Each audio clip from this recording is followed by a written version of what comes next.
Welcome back to another episode of Be Our Guest here on Musical Theater Radio. I am your host, as always, Jean-Paul Jovanov. Our guest today is an actor, teacher, director, podcaster, YouTuber, and musical theater historian. The bell has rung. Students, take your seat. We are about to learn something with today's guest, Emily Clark. Emily, welcome to the show. Oh, thank you so much for having me. Oh, it's such an honor to be here. Thank you, students. Thank you for putting your cell phones away. Do you have that issue in class? The cell phones out?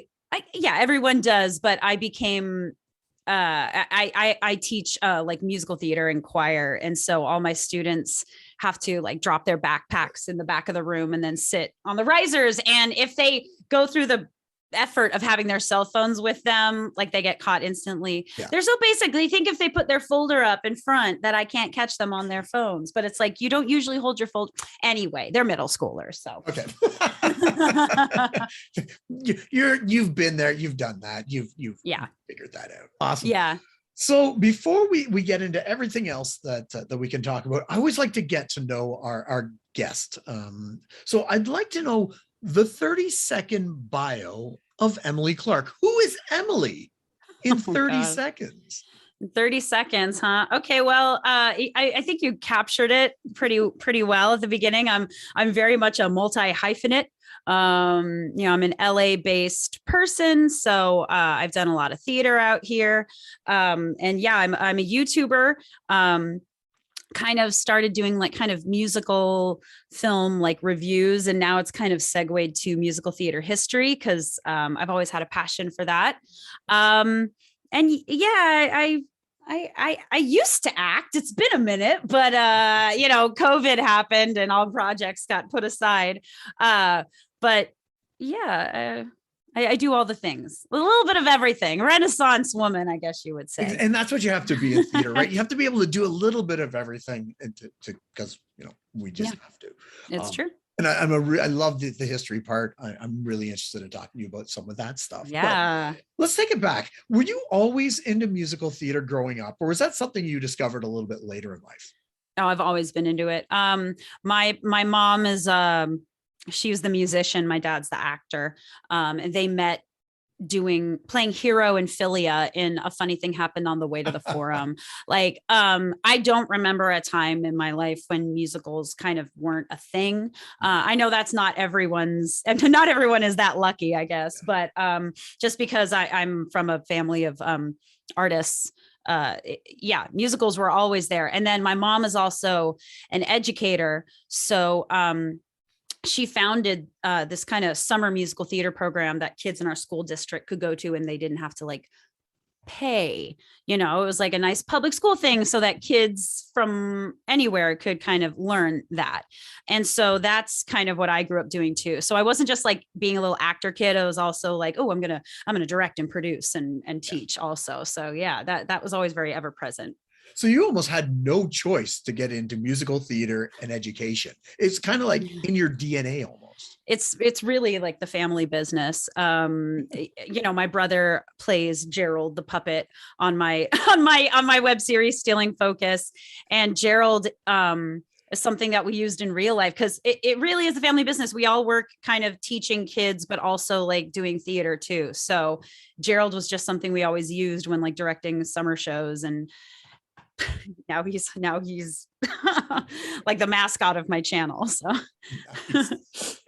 So you went to post-secondary for what did you go for? Was it theater, or was it a combination of stuff? Yeah, let's see. So I went to the LA County High School for the Arts, and I was a little music dance double major. And then in high school, I went to UC Santa Cruz, and high school was kind of when I was like, not high school, college. College, I went to UC Santa Cruz, and college was where I really started being like, what am I doing with my life? I've done theater my whole life. What am I doing with my life? Yeah. So I actually majored in history, but I minored in theater and just did theater the whole time I was there, basically. So I already have like my history BA. And then, after that, I went back to like LA. I lived in New York for a while, and I kind of just produced shows a lot and acted a lot. And now I'm going back to grad school so I can get my master's. And so huge gap in between when I graduated undergrad and now going to college now. It's weird. It's weird, but it's cool. It's cool.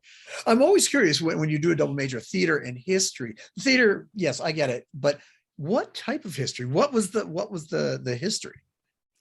For my undergrad, I was really, there wasn't really like a focus, I think, for the undergrad, but I really was doing like European history. I was very much an Anglophile. I loved English history a lot. And that was kind of my big thing at the time. And now it's, musical theater history, which was kind of always my hobby anyway. It was kind of, I was always that kid who was like, actually, this show came out in this time and blah, blah, blah, blah. And now it's like, well, why couldn't I just put that hobby to good use now that I'm pushing 40? So. But you know what? The best, directors or writers or actors or whomever are able to diversify, just like you have. And if you just go in for theater, you only know theater, but you went in for theater and history, and that brings a whole different mindset and a whole different group of people that you hang out with and learn from. So yeah. Oh yeah. There's nothing worse than actors who just won't stop talking about acting. It's just, I mean, that's nice. I love to do it, but then you just feel like you're in like a waiting room for casting or something. And I think being well-rounded is always a good thing, having interests outside of theater, because often you'll find that they intersect in some way. Oh, for sure. I've met so many people who've, they take what they've done not in theater and they've been able to use it. And because it teaches you completely different skill sets than theater. For sure. So you went into teaching. You said middle schoolers? Yeah, it's my day job basically is teaching teaching middle schoolers. I really teach all grade levels. But I'm like kind of one of the big performing arts teachers in my public school district. I float around at a few schools, but yeah, I steadily teach middle schoolers musical theater. We have like a spring show every year and all that stuff. A nice junior production. But yeah, I work at the local high school as well. So it's fun. It's kind of like the best day job. I know plenty of people who are like, I don't know how you can work with middle schoolers. And believe me, right now, this is the first time in me doing this for like 12 or 13 years, coming back from COVID, where there are some kids who are just middle school, you're already insane, but like there's a lot of kids who are just crazy right now. But I love it. I love teaching middle schoolers. That's the time when you really see them latch on to things like drama and musical theater and like building those interests and kind of seeing them head down that path. Like, oh, you're going to be one of those kids. Yes. So yeah. Well, first of all, I just have to say thank you. Teaching is an unenviable, not appreciated job. My lady friend, she taught science and math for like 16, 17 years, whatever it was. So I know what you go through. Not quite the same as the science kid and the theater kid, but dealing with them, the stuff you just have to go through. So thank you. Hey, thanks for doing that. So what's it like? What is the history knowledge of students of that age when it comes to musical theater? I know we all know that musical theater started in 1980 with Cats. Oh yeah. But there's a legend I hear that there was more shows in the before times. Yeah, there were a couple. They, unless they're middle schoolers, unless they're really hardcore little theater kids, a lot of times they don't know very much. It's up to me to kind of do that. And I lean into it because there are kids who want to learn more, and there are kids who are really getting into musical theater, or who were with me as seventh graders and didn't know so much. And now that they're eighth graders, they're like, Miss Emily, I'm going to watch Annie live. I had to tell them today, about Sondheim dying, and I, made it a point, and I was like, you guys, I know some of his shows, and I've talked to you guys about him before, and it's really important. This is an important kind of time right now, and you're musical theater performers, so you need to kind of remember this. So yeah. Yeah, it'll be interesting because they're going to have the same reaction to Lin-Manuel that we have to Sondheim in definitely whatever number of years, hopefully many. Oh yeah, they all love like Hamilton. They love everything he does. No, that's very cool because I I'm always curious about, what they know of the history of musical Yeah. theater. But well, it's good on you for teaching them because you got to Yeah. know your stuff. So I love your YouTube channels. Just all the variety stuff, especially the history ones and the various topics. How do you choose your topics? Because you have the Pulitzer Prize episode and the Golden Age, and these have shows and everybody knows. But I truly love the Blacklist one, because it talks about people that is the next level down, up or down. I don't know which way, where people don't quite know it, and I love hearing about that stuff. So how do you choose your topics? Well, let's see. So when I first got the idea to do like actual history lessons, I was working at like a local arts high school, and they just like were like, you want to teach musical theater history too? And in addition to like a voice and rep class, I was like, yeah, sure. And so I kind of created this little, I don't know, like rubric for myself or curriculum. And then I thought it'd be fun to kind of break some of these up into videos. So they're very like simple. The first ones like the Golden Age of Broadway or the origins of Broadway, or the Pulitzer Prize videos. It's all about kind of just getting like the overall historical information like that you would be teaching to like middle schoolers and high schoolers maybe. And I've shown them to my middle schoolers and they get a kick out of it.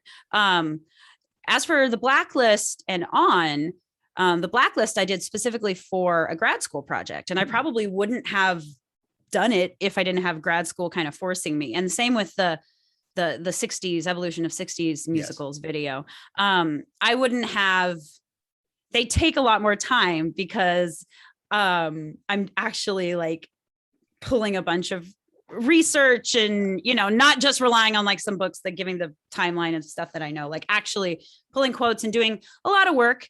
And the Blacklist one happened because I was taking US during the Cold War, which I took because I was like, that's perfect, 'cause that's when the Golden Age is. And so there's a lot of bleed over. And so the professor was like kind of really open with the final project. She said, you guys can pick a subject and you can do a paper, or you could do some other kind of like, public history type thing. And I said, hey, and she already kind of knew me as kind of the theater girl in the history department. So I said, could I do a video and can I talk about, we talk about Hollywood and the Blacklist all the time because it was really big out here, but you don't really talk about Broadway and the Blacklist. And I kind of was like, was there a Broadway Blacklist? And like, there was and there wasn't. So I thought that would be a really cool video to do. And luckily I could only find one historian or one person who's actually written a book specifically about it. Everything else I kind of pulled from other things.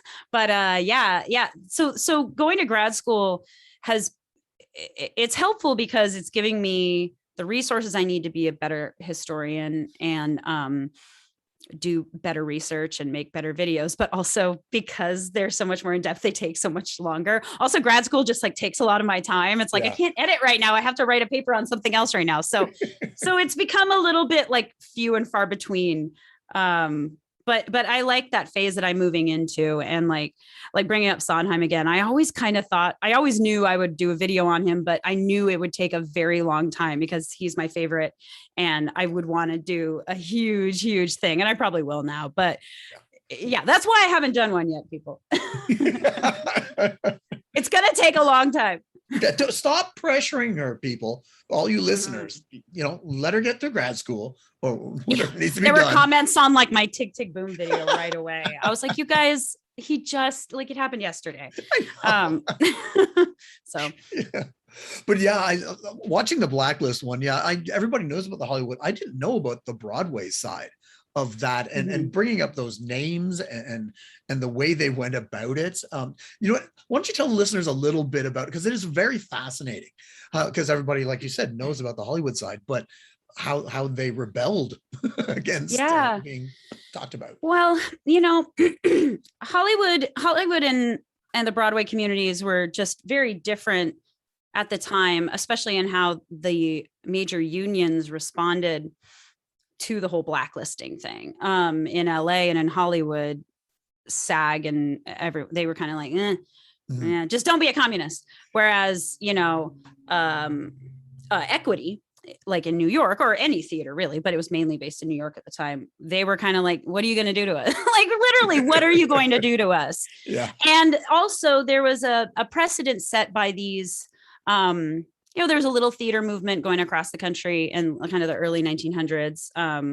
Pasadena Playhouse in my hometown is, emblematic of that, but it happened in New York too. And these little theater companies got together, and it's all these people like Meisner and all these people, Brecht, like all these people, aren't going to get pushed around really, all kind of creating these little communities of actors.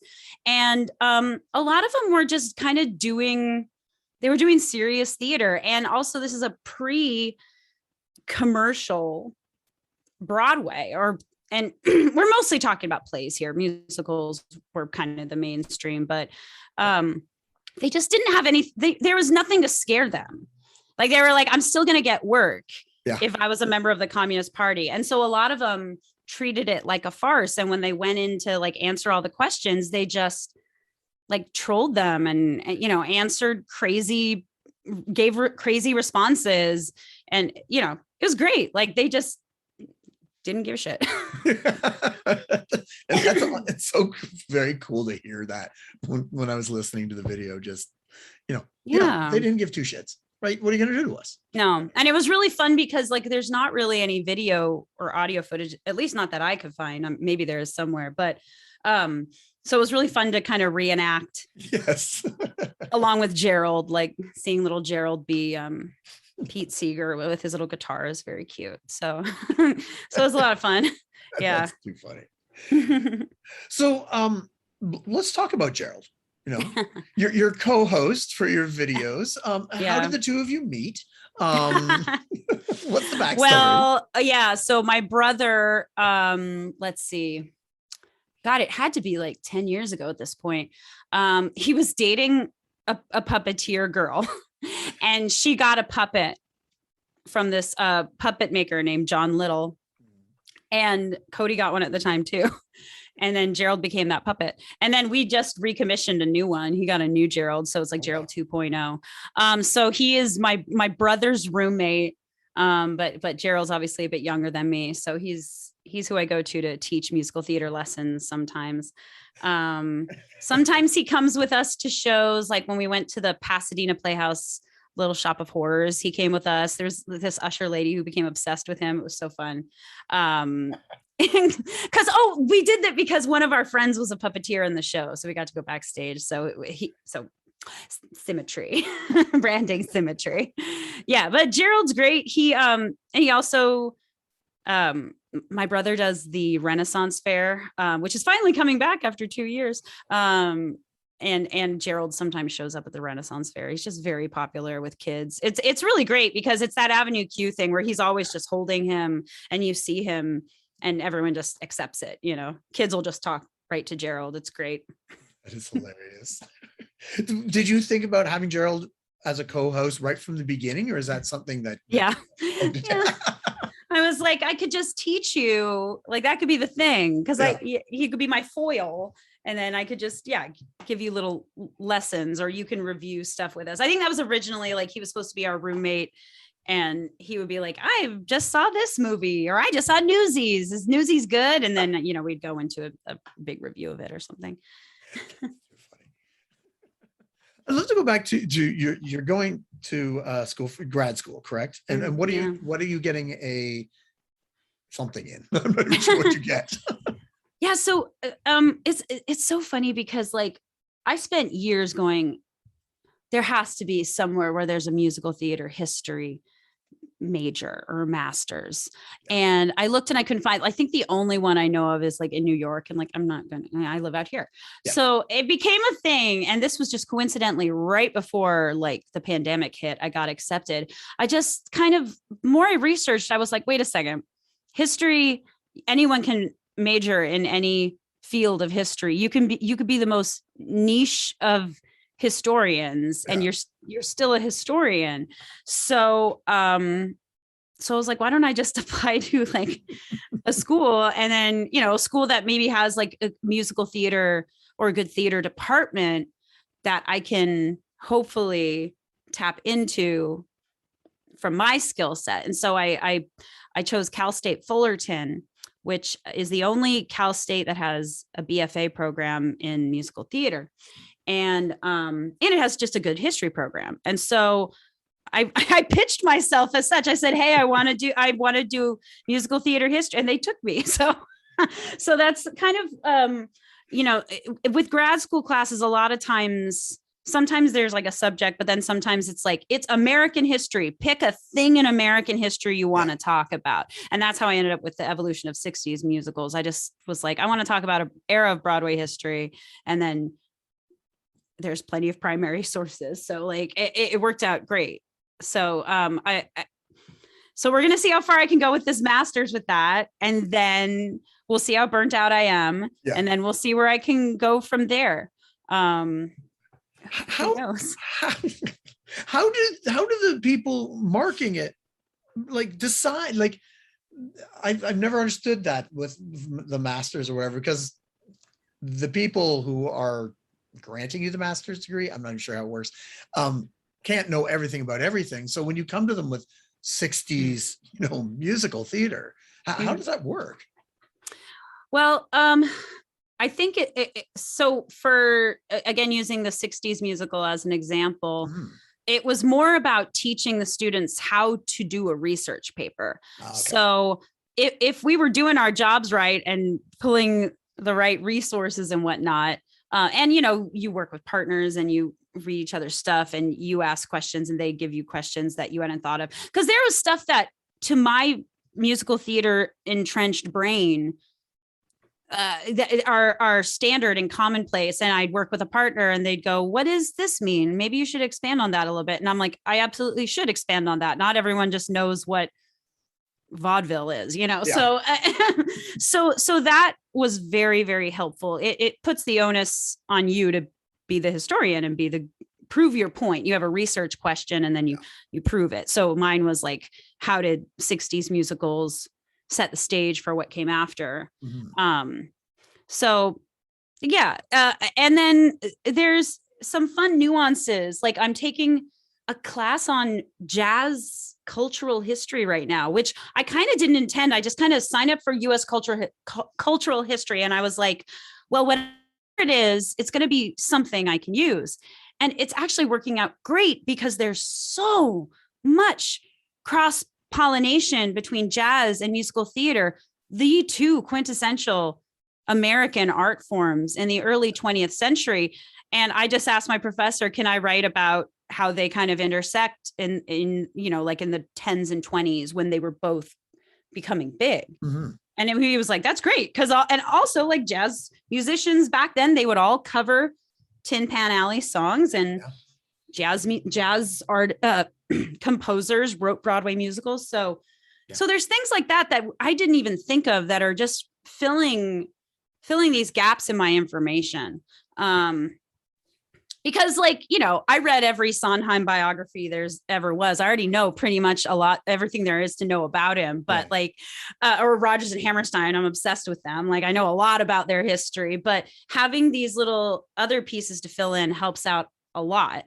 And we'll make it so that I can hopefully, I don't know, make it so that I can actually write about or do videos on these figures. So yeah. That would be, you know what? I'd love to see something like that. Like you said, you've read everything on Sondheim and Rodgers and Hammerstein, for example, and a lot of people have. But it's that secondary, like you said, fills in the blanks that influence these other big names. That I'm always curious about that stuff. I love that rare stuff. Yeah, learning. So. Yeah, like in the 60s video, I talked about Broadway auteurs, and like I already really knew a lot about Hal Prince and Bob Fosse and Jerome Robbins, but I didn't know that much about Gower Champion. Yeah. And the more I researched, I was like, wait a second, I have to talk about Gower Champion because he was an auteur. And then you can see these parallels between Gower and Bob Fosse, and so just little things like that, forcing me to learn a little bit more about a figure I didn't know about was incredibly helpful. So, yeah, it's unfortunate the number of people who, for lack of a better term, fall through the cracks. Right? They're not the A-listers, they're still A-listers, but they're Mhm. not the ones that you remember always. And same with shows and people and Yeah. performers and things like that, and artists. So once you got your got through graduate school, what do you plan to do with it? I know when you're going for auditions, it's very important on the resume, Yeah. because that's the first thing they look for. Well, um, I, but I don't would even you think about really. teaching at a college or Yeah. something like that? Yeah. I don't even really know. Like, right now my biggest platform is YouTube. And so if that can help my channel grow, that's good. But yeah, I mean, I love teaching about musical theater history. I would love to be able to, teach a class at a university or at any grade level, honestly, like doing it at an arts high school or something would be great. I think it's something that musical theater performers aren't offered very often. So, I mean, you obviously learn about some musical theater history when you're a musical theater like student at Michigan or something, but rarely is there like, here's an entire history of the art form you're dedicating your life to. And you have to do that with theater. I had to take history of theater classes, and I learned about all different kinds of theater from across the world, and it helps you gain a further understanding. And I know some musical theater programs do it, but I think more need to do it, because you're right. There are frankly too many kids who just are like, oh yeah, the 80s, that's when musical starts. So it goes back to that diversification thing. If you are a better performer, writer, X, Y, Z, or whatever, one, more. Yeah.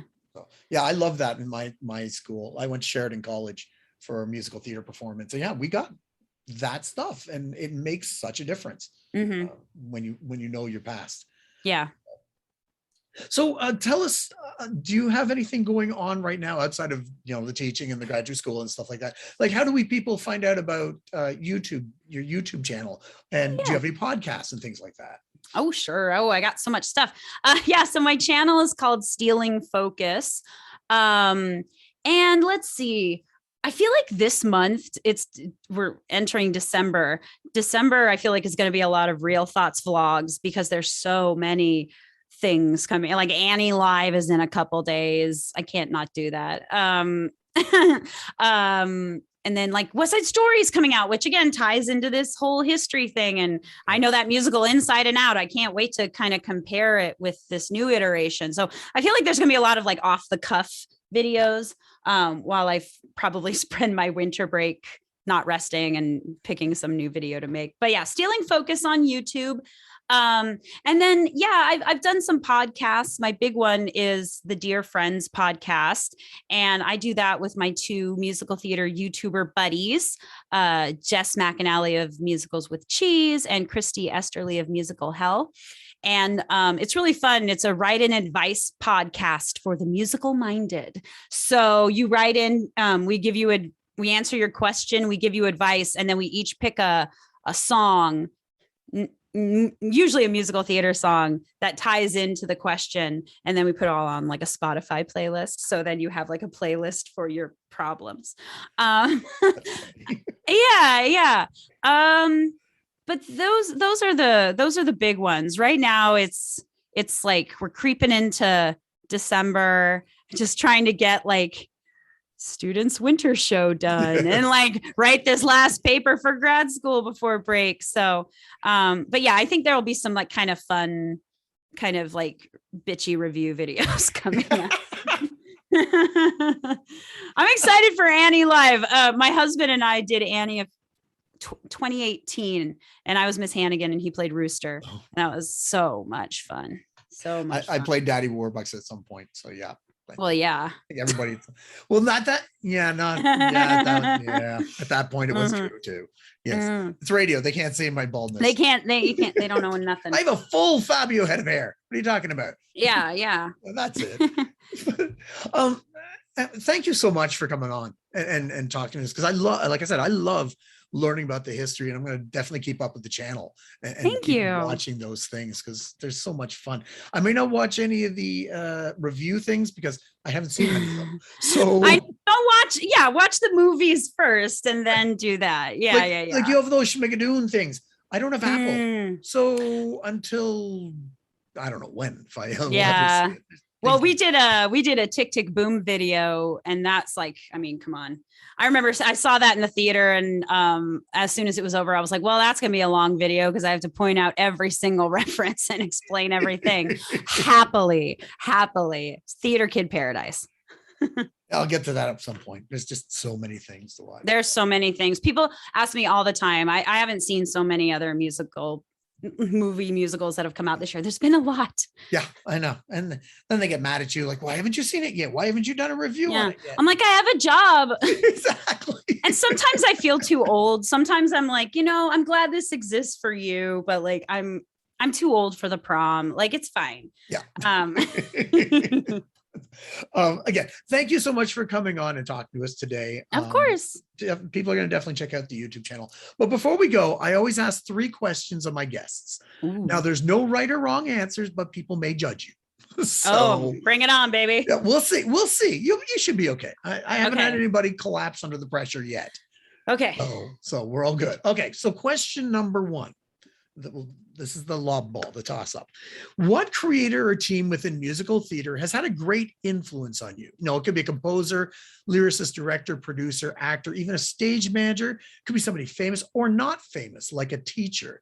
Is there anybody in musical theater who's had an influence on you? I could think of a couple. Stephen Sondheim is my biggest. And that's not hyperbolic. The day he died, I had people I haven't talked to since college who just were like, I thought of you, or like, hey, I are you okay? Because I was always the Sondheim girl. And when you're young, you're always very aggressive about that kind of thing. So yeah. So I was very much, but he really he was my hero. He influenced kind of my taste in musical theater. I've been wanting to be middle-aged since I was in high school so I could play all the best Sondheim roles. Yeah. So definitely Stephen Sondheim. The other one would be my mom for sure, because she she never pressured me into being a theater kid, thank God, because that happens a lot out here in LA. Yeah. But she instilled this kind of love for musical theater and for the classics of musical theater. So giving me a foundation that I think not a lot of kids get. I was always quick to defend Oklahoma and The Music Man, and I always will because I love them. Yeah. But she instilled that musical theater history that, like, yeah, you couldn't do Rent today, but like, it's important to know why Rent was important then and why it might resonate with people now. Yeah. So things like that. So yeah, my mom and Sondheim. Sondheim's in good company there. Yeah. Yeah, exactly. So correct answer on both. 1 point for Sondheim and an extra point for your mom. Yes. 2 points in this question. I'm already winning. Aren't you? Good. All right. Question number 2. Now, Gerald, right? What's he like away from the camera? He seems cool on camera. Is he just as cool and fun off camera? He's just as cool and fun. He's very cute. He's very funny. I will say, for the record, folks, like, my brother never like kind of gets inappropriate with Gerald. Yeah. Like, he never makes Gerald like say bad words or like drink booze or anything like that. Like, he's very committed to the fact that Gerald is like a 10 or 11-year-old. Yeah. So Gerald is very sweet, and he's very fun. And he's popular with the kiddos.